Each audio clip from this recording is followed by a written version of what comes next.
l'ANACRE, c'est l'Association nationale des amis de la résistance et des anciens combattants. Mon père, ancien combattant de la guerre 14-18, en était revenu blessé, gazé et tuberculeux. Et il était mort de ça quelques années après, en 1938, laissant ma mère avec 2 enfants sur les bras. Aux vacances de 1937, je crois, j'étais chez mes grands-parents sur la route nationale Paris-Toulouse, j'habitais là, et je voyais passer des convois. Mon oncle Maurice, donc, conduisait des convois pour l'Espagne républicaine, des convois de camions qui venaient d'Amérique, de Russie, disons, et qui l'accompagnaient jusqu'en Espagne. Les premiers résistants qui vont partir déportés en Allemagne, ce seront des mineurs, des dirigeants de cette grève, disons, 250 mineurs du Nord-Pas-de-Calais, qui constitueront le premier train de déportés en Allemagne dès le mois de juin 1941. Un jeudi, avec 2 autres camarades, nous avons été chargés par la résistance de transporter, de prendre dans un tel endroit et transporter un fusil mitrailleur avec tout l'armement, tout ce qui suit.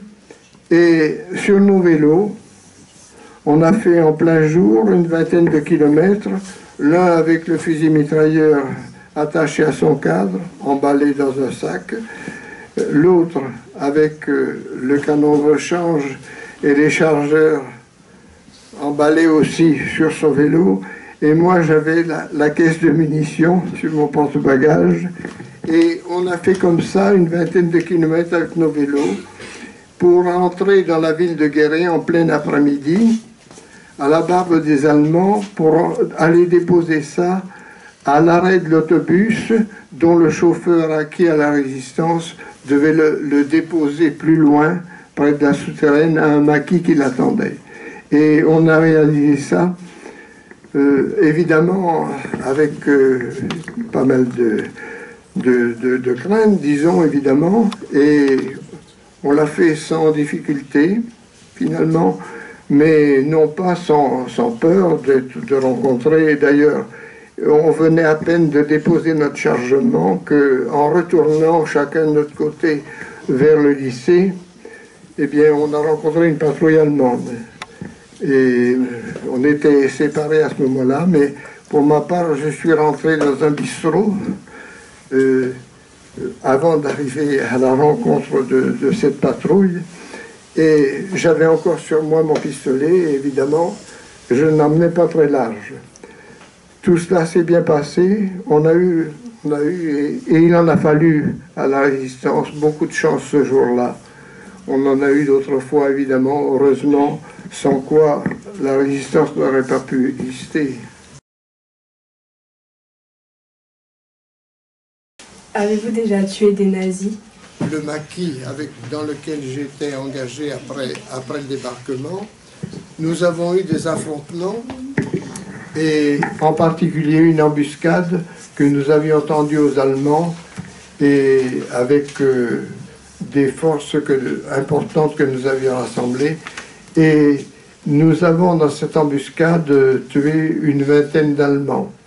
Je ne dirais pas c'est moi qui les ai tués, on a tous tiré, et certainement j'ai tué comme mes camarades des Allemands. Avez-vous une anecdote à nous raconter? Il y en a eu une fois le déraillement d'un train de vin.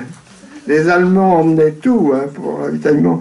Et de la région du Midi, ils emmenaient avec d'énormes wagons foudres, comme on les appelait, de gros tonneaux en somme sur les rails, des vins de toutes sortes qu'ils avaient réquisitionnés dans le Midi.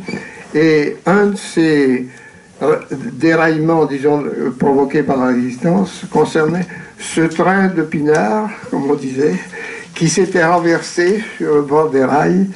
et qui a bloqué pendant un certain temps la circulation et causé évidemment la perte de ce fameux ravitaillement que les Allemands savaient apprécier aussi et qu'ils attendaient bien en Allemagne.